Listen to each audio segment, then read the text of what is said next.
Hello everyone, my name is Anmol Nidhi और आज हम आपका बीए सेकंड सेमेस्टर का जो फर्स्ट चैप्टर है भारतीय समाज की संरचना, जिसमें ग्राम, कस्बे एवं नगर के बारे में पढ़ेंगे।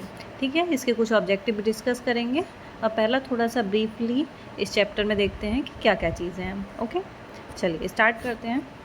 आपका जो फर्स्ट स्लाइड है, देखिए सबसे पहले ग्राम की अवधारणा। आखिर गांव होता क्या है, विलेज क्या है। ठीक है, तो जैसा कि रेडफील्ड ने यहाँ पे बोला है कि गांव का तात्पर्य किसी विशेष स्थानीय क्षेत्र से नहीं होता, बल्कि गांव एक क्या है, जीवन विधि है। देखिए यहाँ से एक क्वेश्चन भी आप लोग सीखते चलिए। ठीक है, यहाँ पे क्वेश्चन आपका बनता है कि गांव को जीवन की विधि किसने कहा है, वे ऑफ लाइफ किसने कहा है, रेडफील्ड ने। ठीक है, इसका तात्पर्य क्या है कि जिस स्थान पर भी लोग एक दृढ़ सामुदायिक भावना के साथ बंधे रहते हैं, ठीक है, और परंपरागत ढंग से व्यवहार करते हैं, उस स्थान को क्या कहते हैं, हम गांव कह सकते हैं। ठीक है, तो इन्होंने क्या बोला है रेडफील्ड ने, गांव को वे ऑफ लाइफ। ठीक है, और अगर हम वैसे ही डेफिनेशन देखें गांव क्या है, तो गांव वह समुदाय है जिसमें व्यक्तियों के संबंध कैसे होते हैं, सरल होते हैं, है ना, यानी कि बहुत इजी वे में। ठीक है, सरल संबंध होते हैं, यानी कि कोई ऑफिशियल नहीं एक दूसरे से कनेक्टेड होते हैं वो। ठीक है, अनऑफिशियली एक दूसरे से जुड़े होते हैं, अनौपचारिक संबंध होते हैं उनके बीच में। ठीक है, तो व्यक्तियों के बीच में संबंध कैसे होते हैं, सरल होते हैं, प्राथमिक संबंध होते हैं तथा परंपरागत, एवं जिसके अंतर्गत उत्पादन का उद्देश्य क्या होता है, व्यक्तियों द्वारा अपनी प्राथमिक आवश्यकताओं की पूर्ति करना।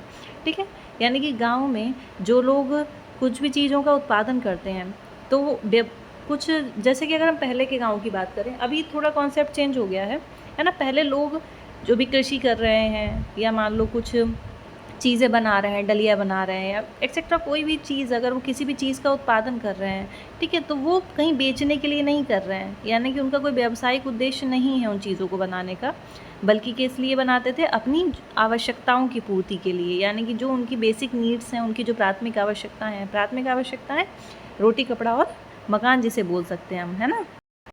ओके, नेक्स्ट स्टेप का गांव का विकास अगर पूछा जाए कि हुआ किस तरह से, ये गांव बने किस तरह से हैं, ठीक है, तो इसको हम कैसे बताएंगे, आप बताइए कि गांव का विकास कैसे हुआ होगा आपके हिसाब से। ठीक है, देखिए इसको देखते हैं। इसको ऑगबर्न जो थे उन्होंने 3 स्तरों में बांटा है गांव के विकास को, जिसमें सबसे पहला स्तर है आपका शिकार करने और भोजन संकलित करने का स्तर। यानी कि जब सबसे पहले एक कह सकते हो कि आप इंसान ने रहना शुरू किया, है ना, मनुष्य ने यहाँ पे रहना स्टार्ट किया धीरे धीरे, तो किस तरीके से पहला इसमें उसने जब यहाँ पे रहा, वो पृथ्वी पे आके, है ना, धरती पे रहना शुरू किया, तो कोई था तो नहीं, है ना, उस समय पे कोई शहर नहीं बसे हुए थे, कोई गांव नहीं थे, कोई दुकानें नहीं थी, कुछ भी नहीं थी। तो उस समय व्यक्ति कैसे करता था भाई, भूख तो तब भी लगती थी उसको, है ना।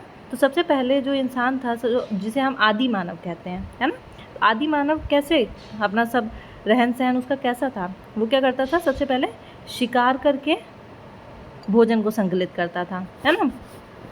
देखा है ना हम लोगों ने कि जो आदि मानव यानी कि पहले के समय में जो मनुष्य होता था, वो क्या करता था कि वो जगह जगह से शिकार करता था, जानवरों को मारता था, है ना, जो पेड़ पौधे होते थे खाने योग्य, उनकी जड़ों को खाता था, है ना, या उसमें जो फल लगे हैं उनको खा लिया। तो इस तरीके से वो अपना जीवन व्यतीत करता था। लेकिन इस स्तर पे कोई भी गांव जैसा समुदाय नहीं था, यानी कि लोग इकट्ठे होकर के एक झुंड बना के या एक गांव की तरह बहुत सारे लोग इकट्ठे होकर नहीं रहते थे, है ना, सब इंडिविजुअली अपना अलग अलग शिकार करते थे, पेड़ पौधों से भोजन खाते थे, है ना, उस शिकार को ऐसे ही कच्चा खा लिया, ये सारी चीज़ें करते थे, है ना। तो उस समय गांव जैसा अस्तित्व नहीं था।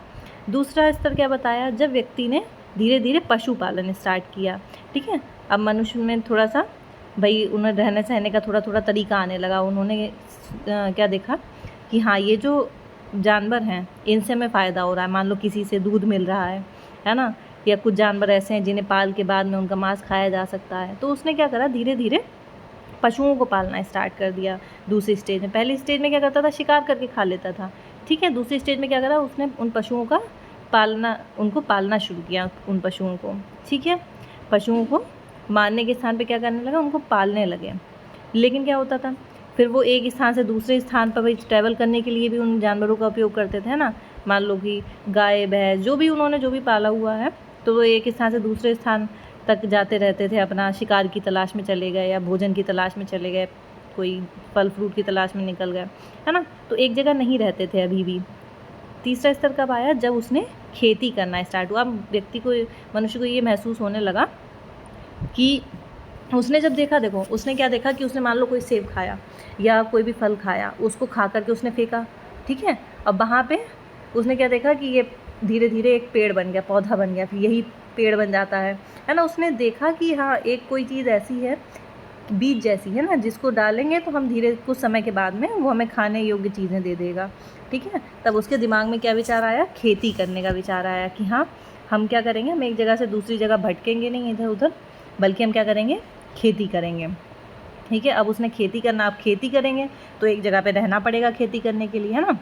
उसमें पानी लगाना है, उसको जानवरों से बचाना है अपने खेत को, तो उसके लिए एक जगह पे रहना ज़रूरी था। अब लोगों ने क्या करा? धीरे धीरे एक जगह इकट्ठा होकर रहना शुरू कर दिया अपनी आजीविका चलाने के लिए, और इस तरीके से क्या हुआ? गाँव का विकास प्रारंभ हो गया, ठीक है। समझ में आया कि गाँव का विकास कैसे हुआ? सबसे पहले स्तर पे व्यक्ति क्या करता था? शिकार करता था, पेड़ पौधों से अपना भोजन लेता था, ठीक है।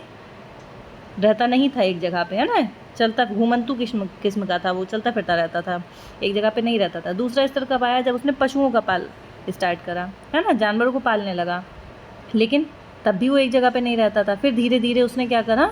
एक जगह पे रहना प्रारंभ किया, जब उसने खेती शुरू करी, ठीक है। तब जब रहना एक जगह पे प्रारंभ हुआ बहुत सारे लोगों का, तो वैसे ही जब एक जगह पे बहुत सारे लोग स्थायी रूप से रहने लगे, खेती करने लगे, तो वही धीरे धीरे क्या बनते चले गए? गांव बनते चले गए आपके, ठीक है। समझ में आया गांव का विकास कैसे हुआ? नेक्स्ट अब हम देखेंगे गांव के प्रकार। अब ये तो हो गई गांव के विकास की बात। अब देखिए गांव के प्रकार क्यों ज़रूरी हैं। देखो सारे गांव एक जैसे नहीं होते हैं, है ना। आप लोगों ने देखा होगा कि अलग अलग गाँव में विभिन्नता होती है ना, भिन्नता होती है, जैसे कह सकते हो कि सारे गांव एक जैसे तो नहीं होते हैं कि हाँ बिल्कुल सेम इतने ही लोग होंगे, बहुत छोटे गांव होंगे। आप लोगों ने देखा होगा कोई गांव बहुत छोटे आकार के होते हैं, कोई बहुत बड़े आकार के होते हैं। बड़े आकार के होने के मतलब कहीं कुछ गाँव की जनसंख्या बहुत कम होती है, कुछ गाँव में जनसंख्या ज़्यादा होती है ना, देखा है ना। दूसरा क्या है, कुछ लोग जो है क्या करते हैं? खेती किसानी ही करते हैं कुछ गाँव में लोग, और कुछ ऐसे गांव हैं जहाँ पे वो जो है कुटीर उद्योग उन्होंने लगा रखे हैं, मान लो अपना, उससे अपनी आजीविका चला रहे हैं, ठीक है। फिर क्या है, कुछ गांव बहुत निर्धन है, वहाँ बेचारे सब गांव वाले बहुत गरीब हैं, है ना। कुछ गांव आपने देखे होंगे अरे बहुत अच्छे बने होते हैं, वहाँ पे पक्के मकान बने हुए हैं, देखे ना, हम सभी ने ऐसा देखा है। मैंने भी बहुत सारे ऐसे गाँव देखे हैं कि कुछ तो बहुत ही ज़्यादा दीनहीन हालात में है गाँव, लेकिन कुछ गाँव बहुत अच्छे बने कि ऐसा लगता ही नहीं कि वो गाँव है ना।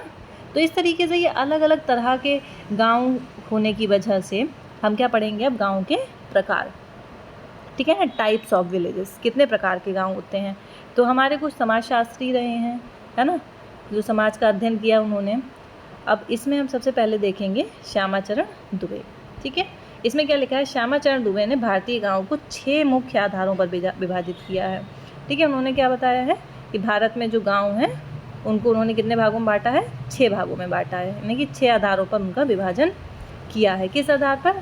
मकानों के जो आकार होते हैं, मकानों का जो स्टाइल होता है, उन्होंने देखा कि वो एक दूसरे से बहुत भिन्न होते हैं मकान जो होते हैं, है ना। किसी के कच्चे मकान बने हैं, किसी के पक्के मकान बने हैं, किसी के बहुत बड़े बड़े घर हैं, किसी के छोटा घर है ना। इस तरीके से तो मकानों के स्टाइल के बेसिस पे उन्होंने गाँव का विभाजन 6 भागों में किया है। किसने? श्यामाचरण दुबे ने। इसमें हम देख सकते हैं पहला है आकार, जनसंख्या, भूभाग के आधार पर, यानी कि कुछ गांव का आकार छोटा होता है, उनकी जनसंख्या कम होती है, उनका भूभाग कम होता है। कुछ का आकार बड़ा होता है, जनसंख्या ज़्यादा होती है और ज़्यादा बड़े भूभाग में होते हैं, ठीक है। दूसरा उन्होंने बताया प्रजातीय भिन्नता और जातियों के आधार पर, यानी कि कुछ गाँव जो होते हैं वो जातियों के आधार पर बने हुए होते हैं, है ना। मैंने क्लास में बताया कि मान लो एक पर्टिकुलर कास्ट वहाँ पर रह रही है उस गाँव में, तो जातियों के आधार पर गाँव का विभाजन, ठीक है। दूसरा अगला है नेक्स्ट भू स्वामित्व के आधार पर, किसके पास भूमि ज़्यादा है ना, उसके आधार पर गाँव का विभाजन। नेक्स्ट है अधिकार और सत्ता की प्रकृति के आधार पर। फिफ्थ है दूसरे समुदाय से पृथकता के आधार पर, और छठा है स्थानीय परंपराओं के आधार पर। तो इस तरीके से श्यामाचरण दुबे ने 6 आधार पर गाँव का विभाजन किया है। नेक्स्ट है आपका, और बच्चों ये जो है आगे जब भी एग्ज़ाम्स की तैयारी करोगे तो उसमें ये सारी चीज़ें पूछी जाती हैं कि श्यामाचरण दुबे ने भारतीय गाँवों को कितने आधारों पर विभाजित किया है, तो आप बताओगे कि 6 आधारों पर विभाजित किया है। ठीक है, तो ये क्वेश्चंस बनते हैं, इसलिए मैंने इनको आपके नोट्स में ऐड किया है। ठीक है, कुछ भी जो है बेफालतू का नहीं है। नेक्स्ट है, गिलिन और गिलिन ने गाँव को किस आधार पर विभाजित किया है? व्यावसायिक संरचना के आधार पर। ठीक है, पहला यानी कि क्या व्यवसाय करते हैं, जो गांव में लोग रह रहे हैं वो व्यवसाय क्या कर रहे हैं, तो उस व्यावसायिक संरचना के आधार पर इन्होंने गांव को 4 भागों में विभाजित किया है। पहला है आपका कृषि करने वाले गांव, यानी कि ऐसे गांव जिसमें ज़्यादातर लोग क्या होते हैं, यानी कि उनकी जो आजीविका का साधन है वो क्या है? कृषि है। ठीक है, ये तुलनात्मक रूप से आकार में छोटे होते हैं, इनका जीवन स्तर यानी कि जीवन जीने का तरीका जो है या जीवन स्तर बहुत ही सामान्य होता है। तो ऐसे गाँव को इन्होंने क्या बोला है? कृषि करने वाले गांव, यानी कि ऐसे गांव जहाँ पे ज़्यादातर लोग क्या करते हैं? कृषि कार्य करते हैं। दूसरा है गैर कृषि करने वाले गांव। ठीक है, यानी कि यहाँ पे जो लोग हैं वो क्या होंगे? कुछ कारीगर होंगे, दस्तकार होंगे, शिल्पी, यानी कुछ अपना कृषि के अलावा भी वो चीज़ें करते हैं। ठीक है, क्योंकि क्या रीज़न क्या है ऐसे गाँव का, कि वहाँ पे कृषि करने योग्य ज़मीन नहीं है ना, कृषि करने योग्य ज़मीन नहीं है, इसलिए वो अन्य कार्यों में लगे हुए होते हैं। ठीक है ना, क्योंकि वहाँ मान लो कोई गांव है, वहाँ बंजर ज़मीन है ना, या वहाँ पे ऊबड़ खाबड़ ज़मीन है या पथरीली ज़मीन है, तो वहाँ खेती नहीं करी जा सकती, लेकिन वो कुछ तो काम करेंगे, है ना। तो वही जो काम वो करेंगे कृषि के अलावा, तो वो सारे हो जाएंगे आपके गैर कृषि वाले गाँव। ठीक है, तो ये व्यावसायिक संरचना के आधार पर इन्होंने विभाजन किया है। तीसरा, औद्योगिक गाँव। ठीक है, यानी कि जब गाँव में उद्योग लगे हों, यानी कारखाने स्थापित हो जाते हैं जहाँ पे, और उसमें जा कर के गाँव वाले काम करने लगेंगे। ठीक है, तो वो श्रमिक कहलाएंगे। तो ऐसे ही गाँव को क्या कहा है? औद्योगिक गाँव, यानी कि ऐसे गाँव जहाँ पर कारखाने स्थापित हो जाएं और वहाँ के लोग, वहाँ के जो निवासी हैं वो वहाँ जा कर के उस कारखाने में या फैक्ट्री में काम करेंगे। तो ऐसे गाँव को उन्होंने क्या कहा है? औद्योगिक गाँव। नेक्स्ट है आपका उपनगरीय गाँव। उपनगरीय समझ में आ रहा है, यानी कि गाँव के पड़ोस वाले, है ना, उपनगरीय, नगर के पड़ोस वाले गाँव। ठीक है, यानी कि कोई भी नगर है, नगर के समीप का जो गांव होगा, है ना, तो उसको हम क्या कहेंगे?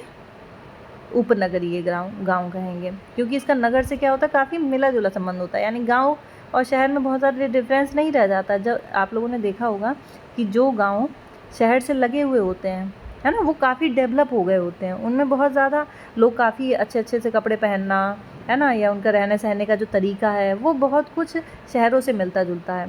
जो सीमावर्ती नगर होते हैं उनसे उनका काफ़ी घनिष्ठ संबंध होता है ऐसे गांव का। ठीक है, तो ये 4 भागों में विभाजित किया है गिलिन एवं गिलिन ने।